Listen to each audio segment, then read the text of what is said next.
क्या हम नहीं पूछ सकते? मोबाइल नीचे करो। क्यों उतार ले। मोबाइल क्यों हम नीचे करें?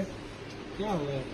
सिक्योरिटी गार्ड तो कुछ करता ही नहीं है। इधर आ जाओ। क्यों क्यों मोबाइल आप चिल्ला हमने आपसे बोला कि मैं आपके बच्चे का इलाज नहीं करूंगी क्योंकि आप मुझसे बदतमीजी कर रहे हैं। हमने क्या बदतमीज આ વિડીયોમાં જે દાદાગીરી કરતા નજરે પડે છે તે ડોક્ટર અમદાવાદની સોલા સિવિલ હોસ્પિટલના પીડિયાટ્રિક વિભાગના રેસિડેન્ટ ડોક્ટર છે.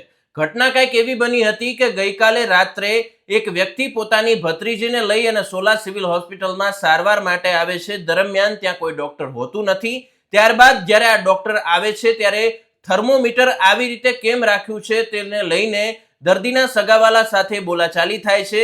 ત્યારે જે વિડીયો ઉતારે છે ત્યારે ડોક્ટર દ્વારા હાથ ચાલાકી પણ કરવામાં આવે છે અને એવું કહેવામાં આવે છે કે હું તમારી દીકરીની સારવાર નહીં કરું. સમગ્ર બાબતે જ્યારે વિડીયો વાયરલ થયો ત્યારે સીએમઓ દ્વારા છે તે આ વિડીયો ડિલીટ કરાવી અને બાળકીને સારવાર અપાવી હતી અને સમગ્ર મામલાને લઈ અને આરોગ્ય મંત્રી દ્વારા પણ કડક તપાસના આદેશ આપવામાં આવ્યા છે.